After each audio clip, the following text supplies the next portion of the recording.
holidays, folks. Happy holidays. Merry Crisis. Merry Chrysler. Oh, God. Merry Crisis is the theme of the season. We love a dead app. A dead app. We love Vine. Vine is the fucking best. Sorry, we started recording and I still have a fucking light on and it's just bothering me. So give me just one. No, we have a light on. Can you believe? We are not, what is that, the Motel 6? We'll leave a light on for you. No, we motherfucking won't over here at the Haunted Heart Podcast. We won't. About the darkness. Because the darkness covers all of our insecurities. However, it doesn't cover our technical insecurities. It doesn't. It sure the fuck doesn't. No matter how dark of a place we sit in, either on this plane or the other, or mentally, you're getting it all raw and real here, folks. That's true. I wish there was an equivalent of like, you know how everybody looks better in dim lighting? Like, I wish there was an equivalent of like dim sound, you know? Like, I wish there was a way you could just kind of dim out the edges a little bit and just kind of make it a little more attractive. But I think that's just called shitty podcasting. It's true. Oh, gosh. But welcome back to the Haunted Heart, folks. We're doing this thing where we introduce ourselves. For those who might not know anything about us, my name is... I'm Katie. Plot twist. Yeah, and I'm Kenny. Yeah. I mean, exactly the way you would imagine that would go. And that would be just fine. It would be. Because it's 2019. 2019. Getting ready to go into these... 2020s. Yeah, about to get that 2020 vision. Hey! Or the roaring 20s preceding a fucking global financial crisis. Listen, all I'm trying to do is just hit up a roaring 20s Great Gatsby themed New Year's Eve party. I'm into it. That's all I'm trying to do. Into it. I have to order one of those like dresses from that cheap ass website though, because I'm running out of time. You know what I mean? The ones that pop up in the middle of like your Facebook feed for the ads. Yeah, you know, it'll pop up now that you mentioned it actually. It probably will. I mean, it's been popping up for me though, because I keep clicking on it. They look great, but I bet you when I order it, it'll fit my right thigh. But at least it fits your personality. Yeah, hey, you know, my thigh will look fabulous. Your one sequined thigh. Absolutely. Put a headband on, strap my dress to my thigh, and I'm ready to party. She's here to have a good time, folks. Just the leg. That's all you need. Instead of just the tip, it's just the leg, folks. Just the leg. It's fine. It's fine. And speaking of legs, we have some invocations. That was weird. And speaking of legs, we know some folks who may or may not have some. Or maybe they Who don't. Who knows? Whatever. You're cool either way. Speaking of legs, we have 3 Patreon people to invoke. We do. Otherwise known as patrons. You know. Oh, that's true. You see. Do you even have your strike pad over there? No, I don't. You took it away from me, actually, and you put it over onto the nightstand 5 feet away from me, actually. Thank you for that. Amazing. I'm so glad to have my shit back. Theme of this episode is atmospheric sound, because I keep turning away from my mic to go grab stuff. They're really like, cool effect. Sounds like a theme for this podcast. Yeah. Also, I'm drinking a mug of tea because it's winter and I don't want to live anymore. So get on it. Well, you didn't fix me any tea. I didn't, but... Okay, well, that's fine. Sorry about it. It's fine. I guess you got to bring your own tea, sis. This is your episode. It is. I was thinking that you'd be serving me tea, actually. Quite rude of me to show up with my own. Yes. And speaking of tea, let's get over to these Patreon invocations, because they get the hottest steaming tea and all that exclusive content. Burn your mouth type of tea. Burn your mouth tea. Hit me up on Snapchat tea. We're not on Snapchat. We are, actually. Oh, we are? Yeah, we are on Snapchat. Oh. It just doesn't do much, because I don't know. I don't think anybody else is really on Snapchat at this point except for Thoughts. Like, I mean, correct me if I'm wrong. Do people Snapchat? I think it's a thing. I think it's a younger generational thing. I don't know. I just feel like we're more of a Discord bunch. I still don't know what that is, but I've been kicking that idea around. If you're interested in a Discord server, send me an email at thehauntedheartpodcast@gmail.com. Anywho, tonight we will be invoking 3 lucky souls who have joined our heathen band. The first of which is Jessica V of Velavision Photo. And I just want to take a second here. This is not part of her invocation, but Jessica is a very accomplished photographer, and she runs the photography business, Velavision Photo. So definitely check her out. It's VELISION. I think that's how you spell vision. Anyway, I'm spelling it off the top of my head, but Google something like that and you will find her photography business. Check her out, especially if you're on the West Coast, because she's a West Coaster. She did not ask me to plug her, but I'm going to do it because I enjoy it. You like to plug things. I like to plug. She the plug. Her. I'm just plugging along over here. But anywho, Jessica, welcome to our Stay Spooky Squad.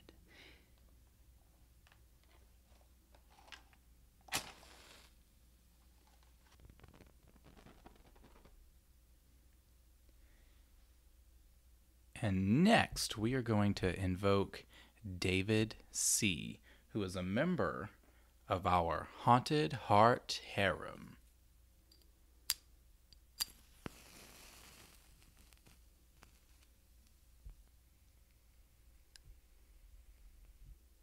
Ooh, we love a harem member. Speaking of, we actually have a second harem member that will be joining our ranks this evening, and her name is Bobby Joe B.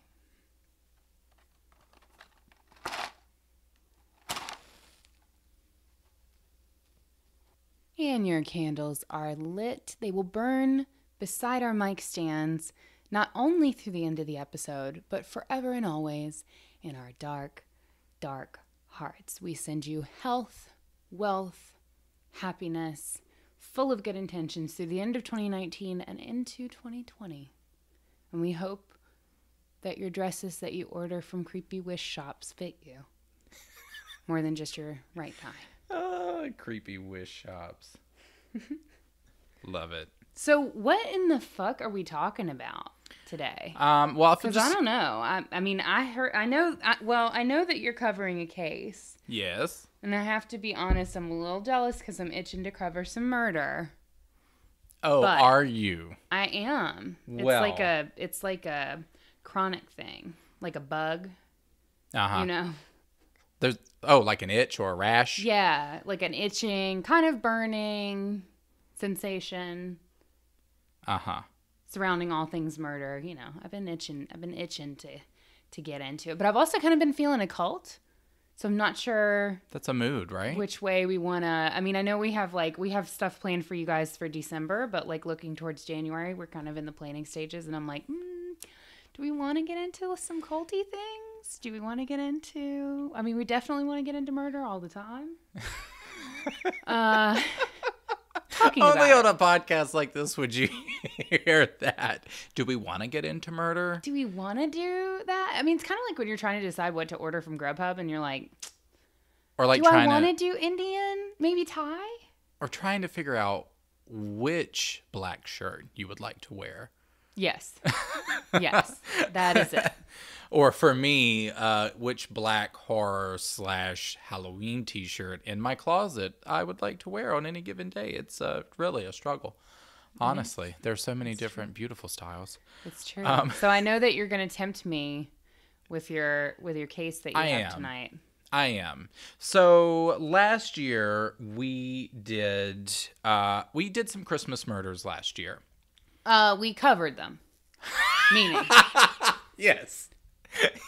We covered some Christmas murder. Important verb choice. Important. Speak for yourself. Anyway. God, that was good. Anyway. Yes. So we covered some Christmas murders last year. And we figured, well, there are plenty more to go around. So the thing about the holidays is that there's no shortage of stressed out people that just fucking snap. Or more likely, when you start looking at the cases, narcissistic assholes who just snap. Yeah. Yeah, that's true. So I saw this case, thought it would be really interesting. And I was actually in the process of writing this when I actually stumbled across an article. And I just really loved this article. And I thought that it was, I just liked the way that they had it laid out. And so not for, just being lazy, but I will be referencing this article, which is actually an excerpt from the story from this book called Hollywood Obscura, Death, Murder, and the Paranormal Aftermath. And it is written by Brian Clune. Yes, we love a queen who cites her sources. Yes, we are citing sources today. Today. No. So I'm just going to kind of go through the case through this lens, and then I figured we could discuss it after. Okay. So are you ready? I'm ready. All right. It's ready. Let's begin. So family is about love, caring, and nurturing. You marry because of the love you feel for your wife or husband. Sorry. I'm sorry. You're laying the groundwork, and I'm over here. Laying this groundwork. I'm over here fucking it up. I continue. Or money. Sometimes people marry for money. Sometimes money. Sometimes convenience. Sometimes it's arranged. Yeah. Sometimes it's arranged and doesn't work out. Sometimes it's arranged and works beautifully. You never know. Honestly, probably the route that I should go. Just have it arranged. Yeah. So when you have children, that love is spread to them, and your life is now devoted to the raising and nurturing of those children. In turn, the lessons you teach them will be handed down to the next generation, and so on down the line. But what happens when the lessons learned are those of murder and madness? When the last thing the children remember of their parents is of death and betrayal? What have you handed down when your kids see their mother dead and their father covered in her blood and coming for them? These and other questions still remain unanswered and one of the most bizarre cases in Los Angeles history, as well as the strange aftermath that still haunts Los Feliz today. So, groundwork. Laid it. Love it. Love it. Who did you say the author was for the article? Not me. Not me. Not me. No. Well, thank you. Unnamed source. Brian Clune. Thank you, Brian Clune, for that beautiful intro. Yes. If you're interested in being an unpaid assistant, I don't know if you would be, but you can send us an email at thehauntedheartpodcast@gmail.com. Yeah. He's like, I will send that email. I'll send a cease and desist email. So let's just jump right on in, okay? So Dr. Harold Perelson was a prominent surgeon specializing in cardiothoracics. Okay. Can you tell me what part of the body thoracic applies to? That's a... Well, I know what the Jurassic... Thoracic part? Oh, thoracic. No, Thoracic the thoracic part. was a period, though, right? In the thoracic period? Jurassic. I don't know. I think it's one of those things that sounds like it might be okay, but I think it's actually not. I know that the Jurassic period was a thing. Yeah. Maybe there was also a Thoracic period. I think there was, but maybe. There was a throw that ass period. I know that. Oh, we still working through the tail end of that. But no. So the thoracic is let's see. No, your lumbar is your lower, thoracic is higher. So it's your upper heart. Yeah, it's the part of your body where your heart lives, like your heart cavity, like your thoracic vertebra, or the what we would think of as like our upper torso, so where your heart lives. In layman's terms, you would say your chest. Yeah, your chest. Your chest. Yeah, it makes sense if he's like a heart doctor. Yeah, so he was into that. We just throw in the rest of the chest just to make sure. And also allergies. Allergies? Yeah, allergies. That's weird. That's Yeah. weird. You think? You wouldn't think that like a heart doctor, heart surgeon or heart Heart doctor? surgeon. He heart- was a surgeon, a surgeon? of the heart. He's like, yeah, so I rip people's like thoracic like chest cavities open and I work on their heart, but I also dabble in treating people with fucking Zyrtec. Like, what? That's Zyrtec. weird. There was a period in my life where they thought, before I had this like crazy experimental sinus surgery, they thought I was going to have to take Zyrtec every day for the rest of my life. Oh, wow. I was sick all the time as a fucking kid. It's crazy. I'm so glad you grew out of that. Yeah. I'm not allergic to anything, so I feel for anyone who is, because especially food. Yeah. 'Cause I love it so much. I can't think of anything I'm allergic to. They used to think I was allergic to Tylenol, but it was just because my dad made me eat this piece of pizza that had onions on it, and I didn't like the texture. But he did that right after I took a Tylenol, so then I threw up. And they were like, clearly she's allergic to Tylenol, but I just didn't like onion on my pizza. I still don't to this day. Oh, interesting. Yeah, fun times. But no, those allergy tests, have you seen those things? They're fucking insane. It's like a 6-inch square on like every side of like needle like pricks. Like, it's crazy. Wow. No, I haven't heard anything about it. I would have thought that you would have just had a whole buffet of things to Just eat eat from. all the things and we'll figure out what's the problem. Well, here's the cranberry. You try that, eat that. Here's the walnut.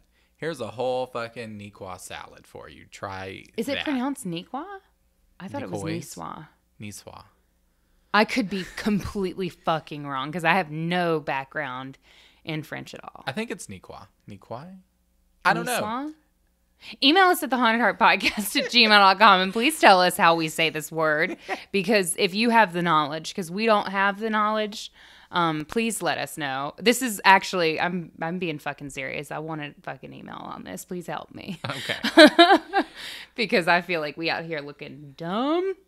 But yes, no, we are. And sounding it, too. it's crazy. They just shoot, the allergy doctors just shoot you up with like 100 like different things to test. Basically, they just inject you with it, and then you come back like a week later, or I'm not really sure how long after, but you come in for the follow-up, and basically they just like look and see which bumps flared up, and they're like, yep, you're allergic to spinach. Oh, wow. Fuck. Okay. I mean, they have stuff that like isn't even a problem. Like, I don't even need to really know if I'm allergic to ragweed. I'll just avoid it, you know? Ragweed. Damn. So anyway, he had gained a successful and profitable patent for a new type of syringe. He had written one of the most respected clinical reports of the time, called, maybe you've heard of it, a little read called The Electrocardiogram in Familial Periodic Paralysis. Oh, yeah, I know that one. Uh-huh. Yeah, girl. I know that one. It's classic. Yeah, Classic that's a text. bedtime story for you. You want to read something that's going to put you to sleep. That's it. Maybe you'll read that for the Patreon folks. Oh, my God. No. Patreon's like, please don't. But do it in like a sexy, smutty way. Oh, that could be like the new Spooky Maybe. Smut episode? Maybe. It's just me reading old like doctor's texts from the 50s. Yeah. Into Could be a it. thing. I'm sure there's a Into niche it. for it. So he wrote that and was featured in the American Heart Journal in June 1949 and was a well-respected keynote speaker in medical conferences all around the country. Perelson was an assistant head of cardiology for the School of Medicine at USC and was on the surgical teams of cardiology at Los Angeles County General, Cedars of Lebanon Hospital, and the Santa Fe Hospital of Los Angeles. Dr. Perelson's life, by all accounts, was a storybook life of wealth, fame, and unmitigated success. So why then would Perelson decide to kill his family and himself? I don't know. Would it have anything to do with the fact that he is an unchecked, raging egomaniac who potentially has low-key destroyed his life entirely and is unable to face the absolute cognitive dissonance that would be caused by coming clean to his family and the community around him? So he just decided to end his family's lives, followed by his own, so that he never actually has to face the consequences of his action, thereby cutting them short in their prime. Maybe. It's a start. I've This and seen more too much on the investigation. Haunted Heart podcast. I've seen too much investigation discovery. We've been doing this we too have long. we have the blueprints, We do. or as Nicki Minaj would say, we have the pink print. We do. Yes. So I guess we'll find out, right? So on the night I guess we'll find out. I mean, it is kind of crazy though how, because a lot of our listeners consume a lot of true crime content, so it's kind of crazy to me how these heinous crimes happen that are just so out there, and we hear about it and we already kind of have a working hypothesis, right? We already have a working blueprint where we're like, we hear this guy murdered his whole family and murdered himself, and we're like, okay, we know that story, you know? Yeah. Like we know that archetype. We know how this almost. goes. Yeah, we know family annihilators, and it's crazy how these heinous crimes that make no sense can be grouped into those groups. And it's true, but I don't know if it's true in this case because I'm not very familiar with this case, but like there are similar traits between these people, and it's just kind of crazy how, you consume enough true crime and you're like, Yeah, totally. That's I because know the this world dude. is a dark, twisted piece of shit place. And we're just here doing a podcast. in we're it. just here trying to light as many candles as we can. How That's about true. that? That's true. That's very beautiful. How about that? That's beautiful. You're welcome. So, on the night of December 6th, 1959, Harold Perelson came home from work, greeted his wife and kids, fixed himself a drink, and casually watched his wife wrap Christmas presents while she waited for dinner to be ready. Even though they were Jewish, the Perelsons had begun celebrating the holiday with their friends and co-workers and enjoyed the sense of community it imparted on their family. I love that. I light the menorah every year. Never been Jewish a day in my life. I just like candles. Just Genuinely. like candles.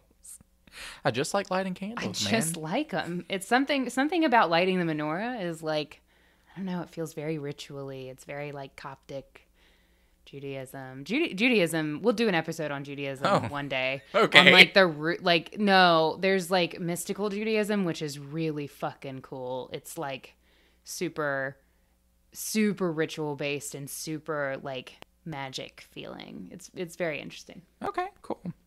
We Jews love are cool. that. We like Jews. We love stand that. Jews. We stand Jews. I mean, we stand all, Okay. but we like the Jews. So his wife, Lillian, was a wonderful mother and homemaker and called the family together for dinner at the table where they sat eating and talking about their week at work and school. Their 18-year-old daughter, Judy, talked about her friends and the boys she liked. The whole scene was right out of a Rockwell painting. After dinner, the family stayed up to watch a bit of television, and then Lillian and Harold tucked their 11-year-old daughter, Debbie, and 13-year-old son, Joseph, into bed. Judy went to her room to work on some homework, while her mother went to the master bedroom to read. As one did in the 50s, you know. Retire to the bedroom to read. No, certainly. We certainly aren't doing anything else in bedrooms in the 50s. We're just just reading. We're reading. We're not even looking at each other. We're not even holding hands.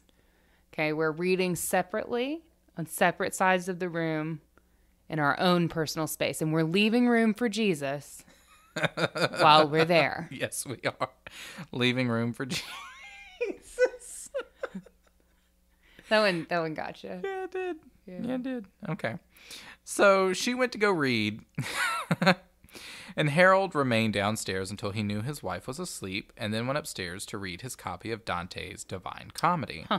Sounds like a functioning marriage. Let me wait till she goes to sleep. I'm just gonna wait. Just gonna till wait she it goes out. To sleep. That doesn't fly with me because And you then do I'm that. gonna go up. Let me tell you what, you do that 1.5 nights, and I'm coming downstairs on that ass, and I'm gonna be No. like, "Why don't you love me anymore, No, Stan?" Harold. Well, yeah, but I mean, I'm just whoever. Stan, Harold. Why don't you love me anymore, David? Like, just. And I mean, like, full out. Like, we're there. We're level 10. We're already, it's not like we're discussing why you're deciding to stay downstairs. I've already decided why you're staying downstairs. It's because you don't love me and you're leaving me and the kids. And, like, here we go.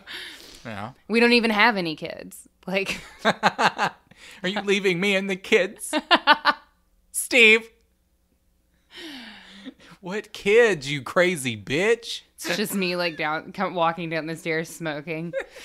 I thought you were going to be the one to stay, Rob.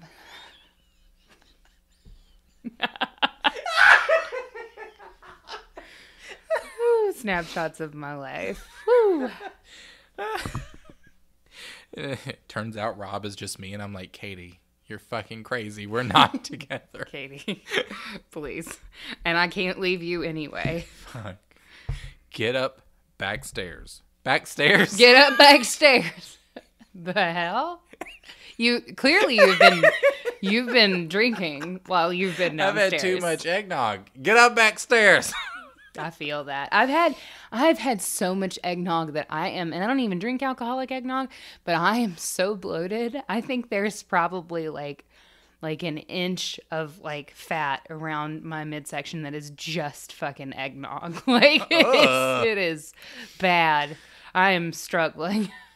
Well, maybe we can milk you and get it out.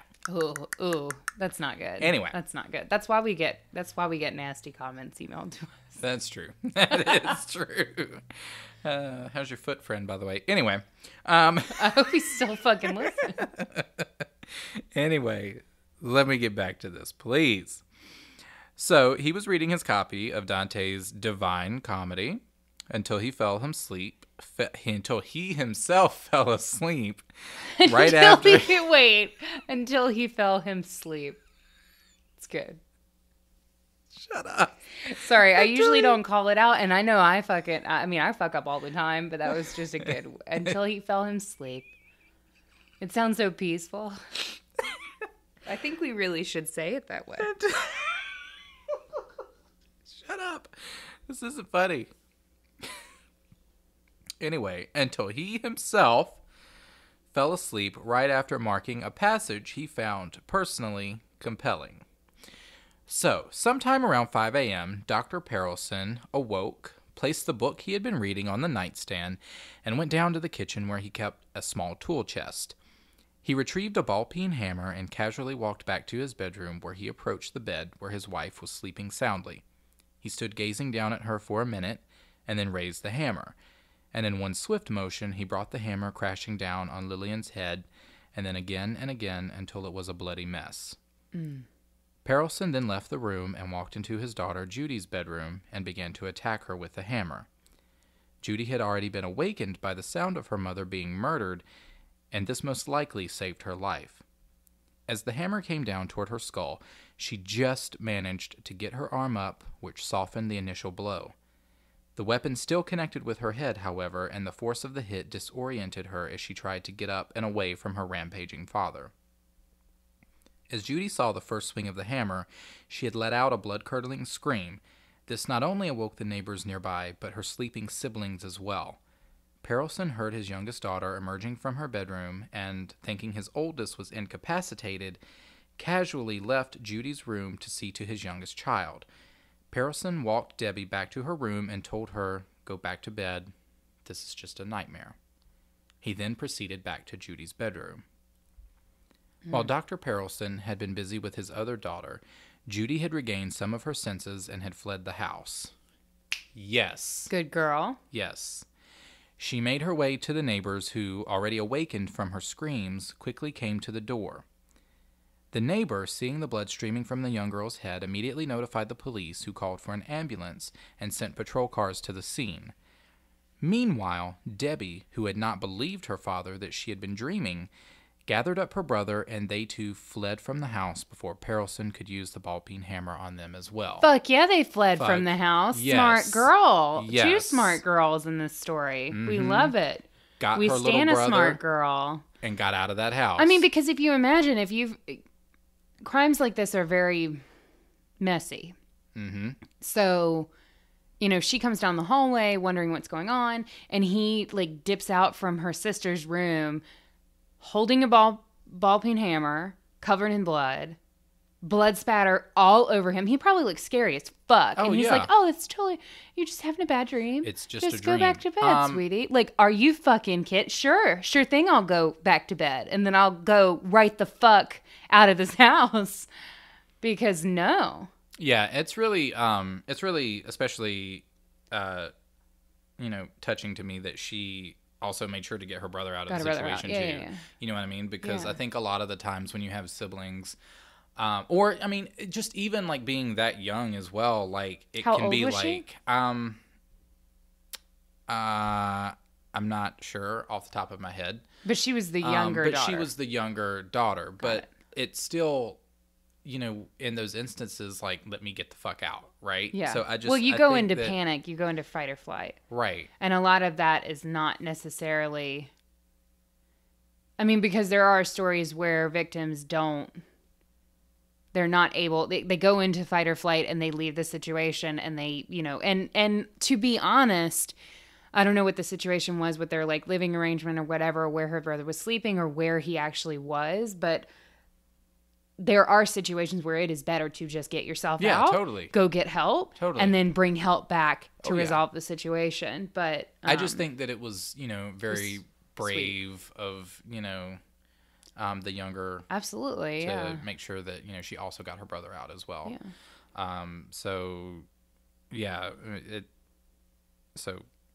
Just well done there, like getting out of that situation. Yeah. So the doctor, knowing full well that the police must be on the way to his house, went back upstairs, got a bottle of pills from the medicine cabinet, sat down on the bed, and took all of the pills in a single gulp. Oh, no. Fuck you. No, I want to see you do yourself in with the fucking ball peen hammer. No pills for you. No pills for your wife. Nope. Fuck you. Nope. So, most of the reports from around the internet claim that he drank a glass of acid to kill himself, but I don't think there's really any truth to that. I think it was just something that was used to sort of make the story sound more bizarre. Yeah, like an urban legend. Yeah, like, I mean, you know how those things happen. Like, it sort of takes on a life of its own and grows. Yeah. No, he just swallowed an entire fucking bottle of Motrin like a pussy. Right. So when the police arrived at the house, they first went to speak with the neighbors and the children to make sure they were okay. Judy was immediately sent by ambulance to the hospital with a fracture to the skull and severe bruising. Judy would survive with no lingering physical injuries, thankfully. As the officers approached the door, another neighbor informed them that he had been knocking but had gotten no response from anyone inside. They carefully entered the home and called out to Perelson, but were met with silence. They went upstairs and found Harold Perelson lying on the floor in his bedroom, the ball-peen hammer in his hand and an empty pill bottle next to him. His wife Lillian was in the bed, her head fractured so badly that she was unrecognizable. Blood was splattered all over the wall behind her, and the bed linens were soaked with her blood. On the nightstand next to Harold's side of the bed, the book by Dante that he had been reading was still open to Canto 1. It read, "Midway upon the journey of our life, I found myself within a forest dark, for the straightforward pathway had been lost."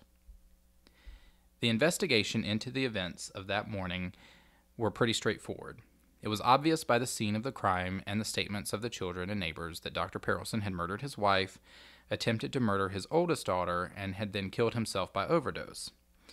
What wasn't clear, however, was why. All of the neighbors said the same thing. The Perelsons were a loving family and showed no outward signs of strife. When the police made a routine search of Judy's car, they found a letter she had written to her aunt that said, "We are on the merry-go-round again. Same problems, same worries, only tenfold. My parents are in a bind financially." The letter then went on to say how she would be looking for a job to be able to help the family through this crisis. It is believed by some that the Perelson had finally snapped under the pressures of his finances and had decided that the death of his family was preferable to living with worry and in poverty. It is conceivable that if his attempt to kill Judy had been successful, he would have then attempted to kill his younger children. We will never know what had been going through his mind that fateful morning, but as tragic as the death of his wife and his suicide were, it could have been worse.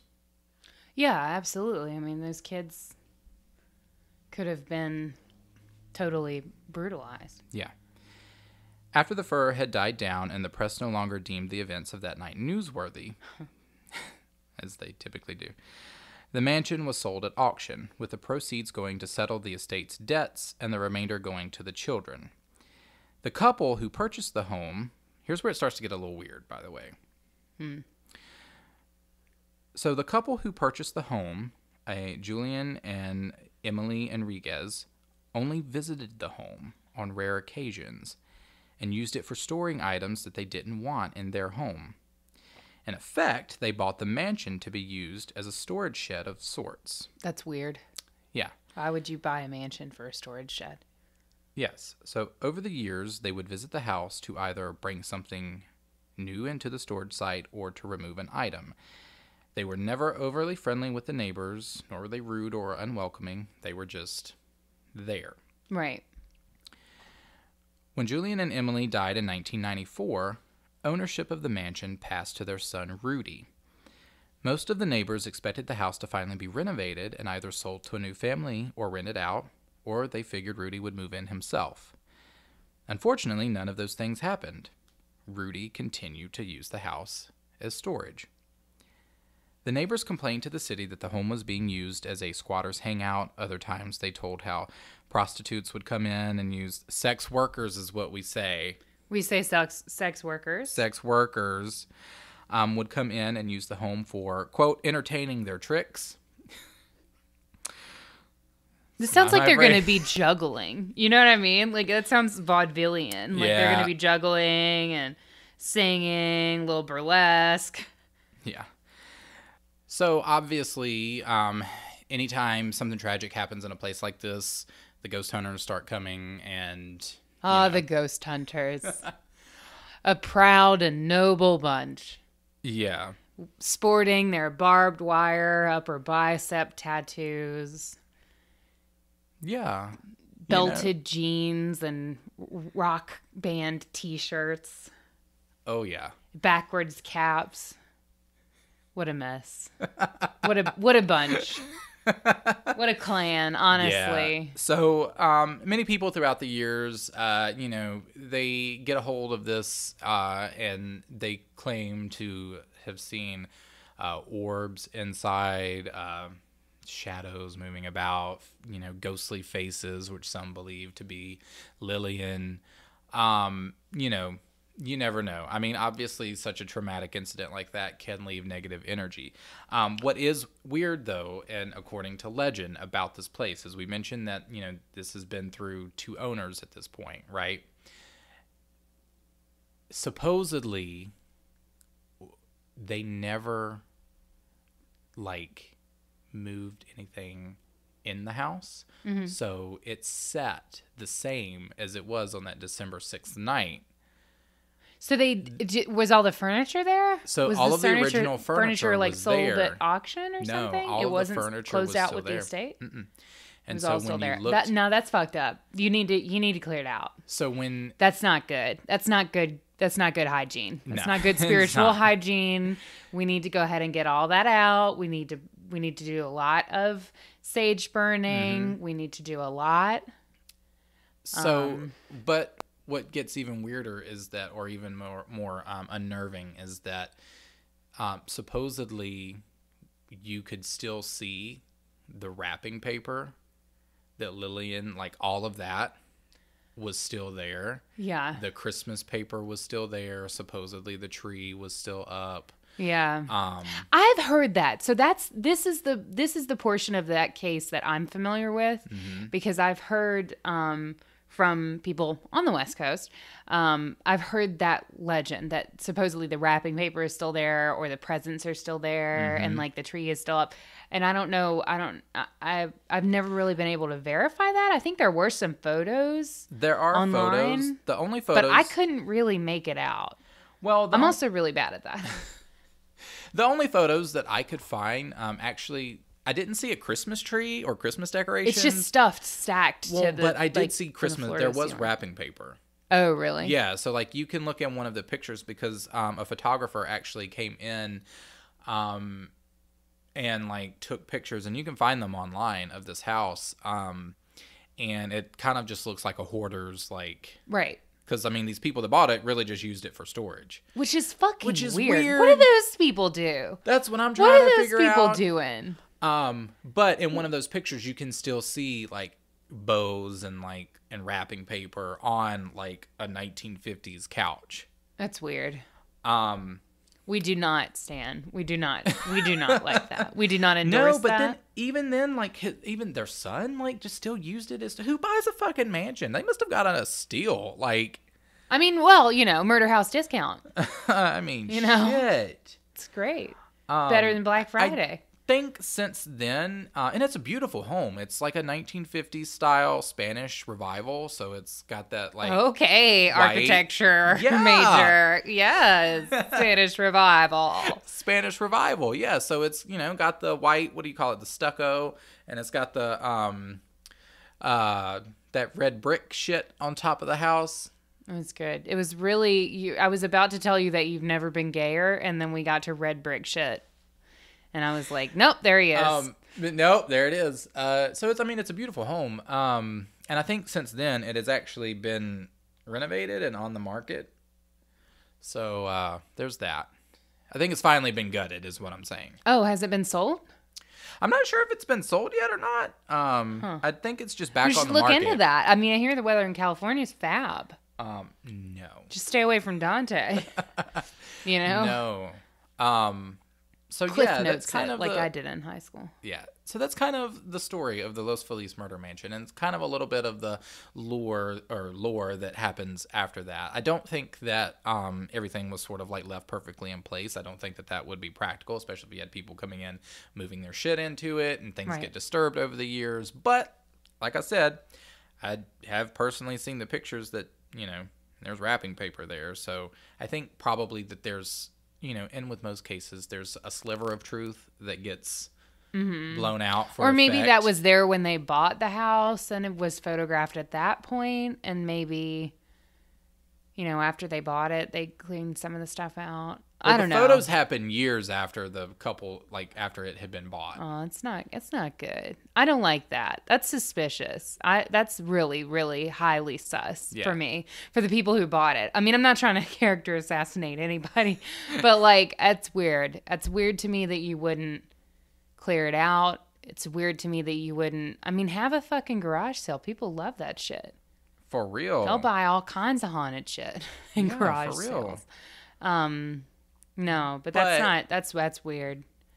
That's weird. And the thing about the orbs too, because I know that there is speculation over like, the more spiritually aware people who engage in that sort of thing will say that there are like photos where you can clearly see orbs, but then the skeptics say, oh, well, that's just dust, which is the typical response to orbs. But then, the question becomes like, okay, in a house that nobody lives in, that just has a bunch of shit in it, what would have moved to stir up dust to cause dust that looks like orbs? Yeah. It becomes like this weird thing. And like you said, there's a lore that kind of grows out of it.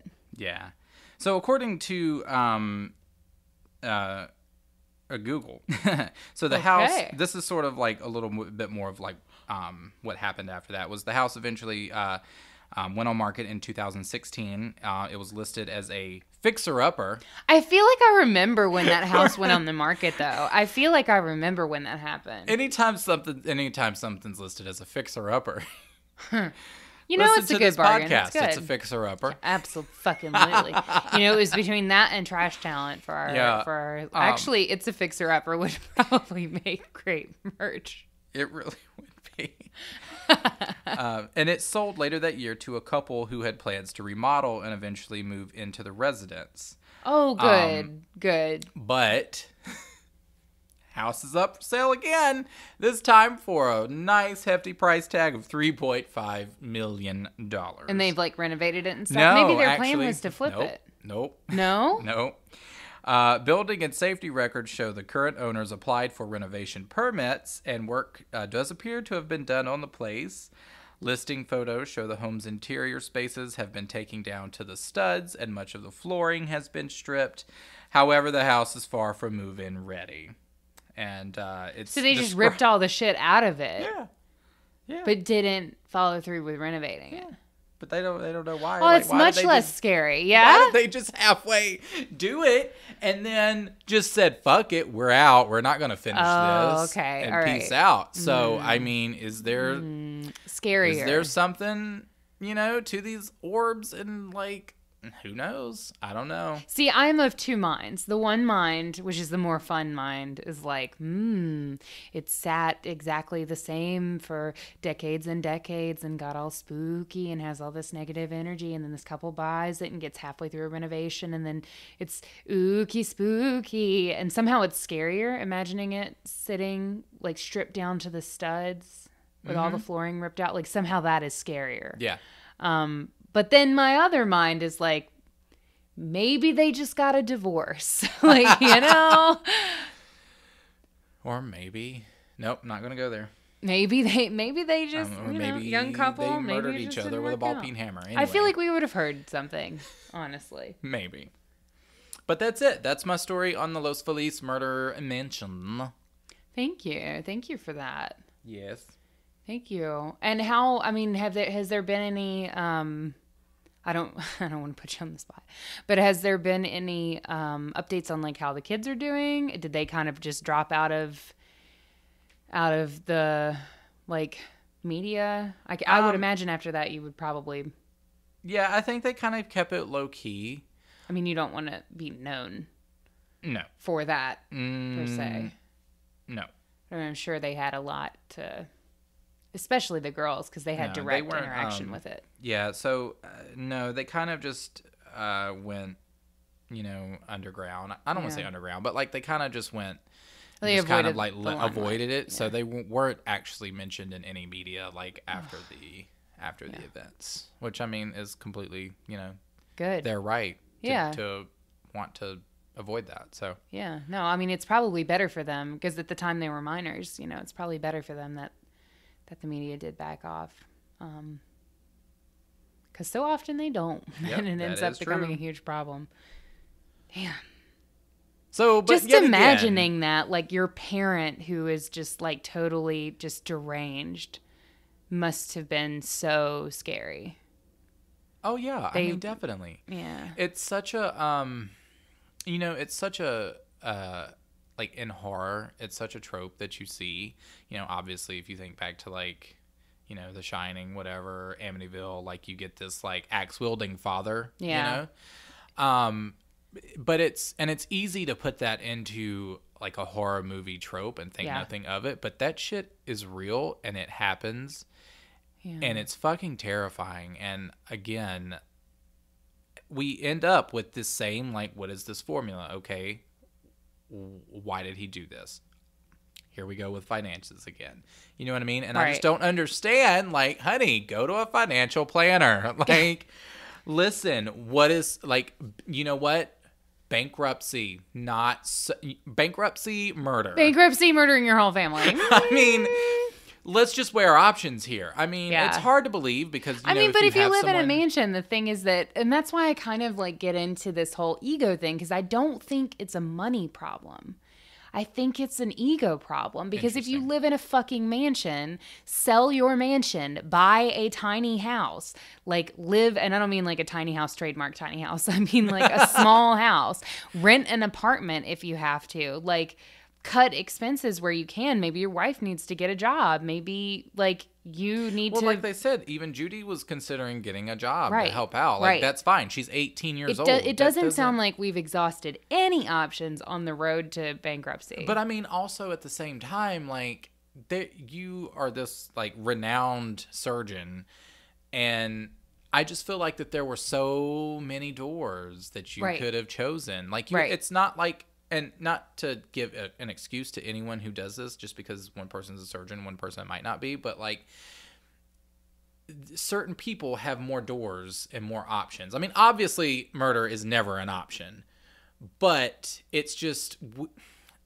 harder for me to. I think that what you're trying to say is that he had such privilege because of his social standing, because of his chosen occupation. And so somebody else who maybe was dealing with those issues maybe has a limited scope of options compared to all of the options that are available to him with his level of privilege at the time that he lived, which is true. I mean, it's a very, very valid point, but I just don't understand why someone goes like, murder is not an option. Like, Just don't. Just don't murder. Don't Good murder note. people. Don't do it. It's not cool.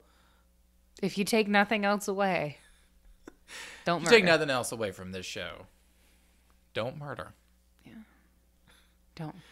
Just don't, or else we'll talk about you. Actually, we won't. If you murder to get on the show, we won't talk about you. We have a standing fucking rule. We don't know her. We don't know you. We're not going to ever utter your name, so don't. Yeah. I'm looking at you, toe sucker guy. Not fetish shaming, just saying. It took a lot of nads to send that fucking email. Yes, Anyway. it did. Yes, it did.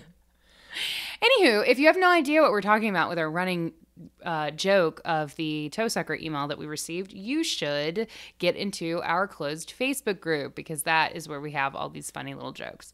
If you search the Haunted Heart Podcast on Facebook, you can pull up the group. You can request to join. Either Kenny, myself, or one of our Murder Mod Squad members will approve you, unless you are a murderer or a ghost. Maybe we'll approve. If you're a cool ghost, we'll approve. Yeah, we'll approve you if you're like a Casper status. But if you are whatever lived in the basement in the Amityville Horror, no, not getting approved. We don't need that liability. Okay. We're also on Instagram at the Haunted Heart Podcast. We're on Twitter at the Haunted Heart. And you can email us anytime at thehauntedheartpodcast@gmail.com. If you are interested in having an invocation of your own, like what you heard at the top of the show, check us out on Patreon. We are patreon.com/thehauntedheart, and you can sign up there. We have tiers starting at just like $1 a month, and they go up from there, and there's all sorts of exclusive content. We read spooky smut stories. We make fun of them. We do scary story readings. So if you really liked last week's episode, we heard from a couple of you guys that really liked that format. If you're into that, check out the Patreon, because we do sort of shorter form versions of reading scary stories on there. And I think you'll really like it. Yeah. So yeah, I think that's it. Well, that's not quite. Not quite it. We're like, it's a little weird this week because we're doing something a little bit different with our Stay Spooky sign-off. A little different. Speaking of Patreon. A little different, you know. So in addition to other perks that are available on the Patreon, one of the perks for Cannibal Cult members and above is you get to record your own Stay Spooky sign-off to be used on the show. So this perk has actually been around for a while, but no one has taken advantage of it, which is totally fine with us. I mean, whatever. We'll just keep doing whatever the fuck we're doing. Yeah. But, so if you are a Cannibal Cult member or above, if you're a member of our Patreon, or you're looking to be a member of our Patreon, you can record your own Stay Spooky sign-off, email it to us, and we'll play you at the end of the show. Yeah.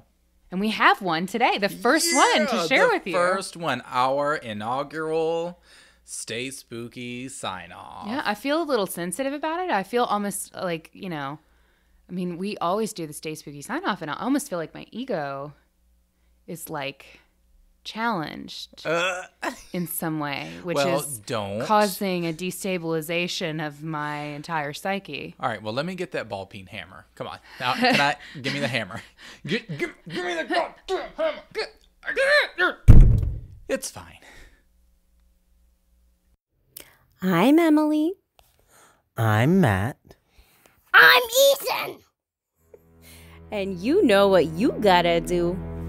You gotta Stay spooky.